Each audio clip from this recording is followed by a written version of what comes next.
వచ్చేసింది ఆది శ్రావణం షాపింగ్ అంతటికి అతిపెద్ద కేజీ సేల్ తో పాటు up to 61% of 1+1 offers, combo offers ఇంకా మరెన్నో. CMR shopping mall. ఏదైనా ఒక భారీ కుంభకోణంలో సూత్రధారులు పాత్రధారుల మధ్య బంధం రాత్రికి రాత్రి పుట్టుకురాదు. కేంద్ర ప్రభుత్వ పథకం పిఎం ఎక్తాలో భాగంగా కాంగ్రెస్ ప్రభుత్వం తలపెట్టిన యూనిటీ మాల్లో భారీ స్కామ్ కూడా సరిగ్గా అట్లాంటిదే. గతంలో పలు భూ దందాల్లో సర్కారు పెద్దలు, రెండు నిర్మాణ సంస్థల మధ్య అల్లుకున్న బంధమే తాజాగా ఈ యూనిటీ మాల్ రూపంలో బయటకు వచ్చినట్టు తెలుస్తోంది. అందుకే ఎకరా 237 కోట్ల విలువైన 6.30 ఎకరాల ప్రభుత్వ భూమిని అప్పనంగా ప్రైవేట్ సంస్థల చేతుల్లో పెట్టింది.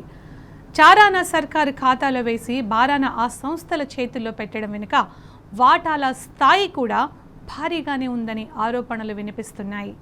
కేంద్ర ప్రభుత్వం చేపట్టిన పిఎం ఏక్తా పథకంలోనూ రేవంత్ ప్రభుత్వం భారీ స్కామ్కు తెరతీసింది. ముఖ్యంగా ఇతర రాష్ట్రాలతో పోల్చితే రాయదుర్గం యూనిటీ మాల్ ప్రాజెక్టు అతి పెద్దది. కొన్ని రాష్ట్రాల్లో ప్రభుత్వాలే సొంత నిధులతో మాల్ నిర్మిస్తుండగా మరికొన్ని చోట్ల పీపీపీ విధానంలో చేపడుతున్నాయి. ఈ విస్తరణలపై నిర్మాణ సంస్థలకు లీజ్ హక్కులు మాత్రమే ఉంటాయి. గత బీఆర్ఎస్ ప్రభుత్వం కూడా డెవలపర్కు లీజ్ ప్రాతిపాదికని అప్పగించాలని నిర్ణయించింది. కానీ ప్రస్తుత కాంగ్రెస్ ప్రభుత్వం ఏకంగా డెవలపర్కు నిర్మాణ విస్తీర్ణాన్ని అమ్ముకునే హక్కు కల్పించింది. అంటే 1500 కోట్ల విలువైన భూముల్ని ప్రైవేట్ సంస్థలకు దారాదత్తం చేస్తున్నట్టేనని రియల్ ఎస్టేట్ నిపుణులు ఆందోళన వ్యక్తం చేస్తున్నారు.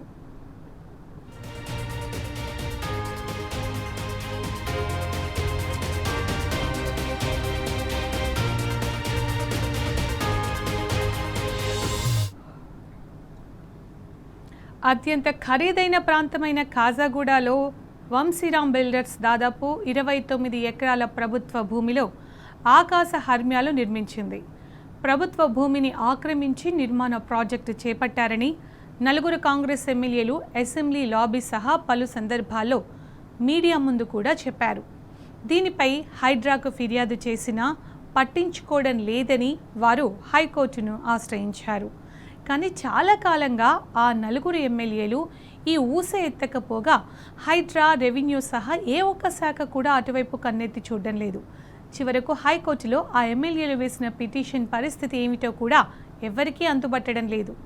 ఎమ్మెల్యేలు ఆరోపణలు చేసిన సమయంలోనే సర్కారు పెద్దలకు ఆ ప్రాజెక్టులో 2.40 లక్షల చదరపు అడుగుల తాయిలం ఇచ్చేందుకు నిర్ణయం జరిగిపోయింది అనే ఆరోపణలు వచ్చాయి.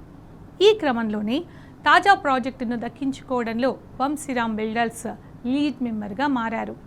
అంటే కాజాగూడ బంధమే ఇప్పుడు ఈ యూనిటీకి మార్గం సుగమం చేసినట్టయిందని చర్చ జరుగుతోంది. ఆ తర్వాత వంశీరామ్, అపర్ణ కంపెనీలు తెరపైకి వచ్చిన తర్వాత ప్రాజెక్టు మొదలైనట్టు సమాచారం. కాగా ఈ 2 కంపెనీలు కూడా ముఖ్య నేతతో పాటు నంబర్ 2 మంత్రితో ఉన్న పాత సంబంధాల కారణంగా ప్రాజెక్టుకు మార్గం సుగమం చేసినట్టు ఓ నిర్మాణ కంపెనీ యజమాని చెప్పుకొచ్చారు.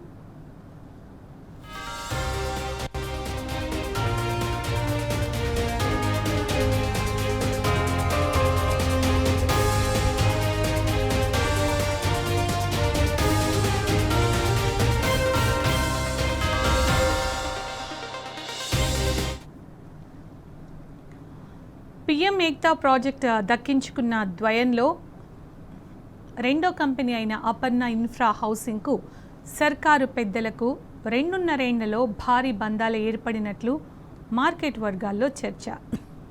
ముఖ్యంగా రంగారెడ్డి జిల్లా శంకరపల్లి మండలం కొండకల్, సంగారెడ్డి జిల్లాలోని వెలిమెల గ్రామ సరిహద్దులో ఉన్న భూములతో పాటు గిరిజనుల 100 ఎకరాల అసైన్డ్ దేవాదాయ, సీలింగ్ సర్ప్లస్ రూపంలోని ప్రభుత్వ భూముల్ని ప్రైవేటు వ్యక్తులు హస్తగతం చేసుకున్నారు. దీనిపై సుదీర్ఘకాలంగా గిరిజనులు ఆందోళన చేస్తున్నా ప్రభుత్వం పట్టించుకోవడం లేదు. ఈ క్రమంలో ఈ భూముల్ని అపర్ణ కంపెనీ డెవలప్మెంట్ కింద తీసుకునేందుకు గతంలోనే నిర్ణయించినట్టు ప్రచారం జరుగుతోంది. ఆ భూముల చుట్టూ ప్రహరీ కూడా ఆ కంపెనీయే వేసిందని పలువురు చెప్తున్నారు. ఈ క్రమంలో సదరు కంపెనీలోని కీలక వ్యక్తి నంబర్ 2 మంత్రి స్నేహితుడే కాక ఒకే గ్రామానికి చెందిన వారు కావడంతో రెవెన్యూ శాఖ పరంగా ఆ భూముల రికార్డుల తారుమారులో ప్రభుత్వ పెద్దల పాత్ర ఉందని విమర్శలున్నాయి. అందుకే ఆ బంధం ఇప్పుడు ఈ యూనిటీ మాల్ రూపంలో మరోసారి తెరపైకి వచ్చినట్టు మార్కెట్ వర్గాలు నొక్కి చెప్తున్నాయి.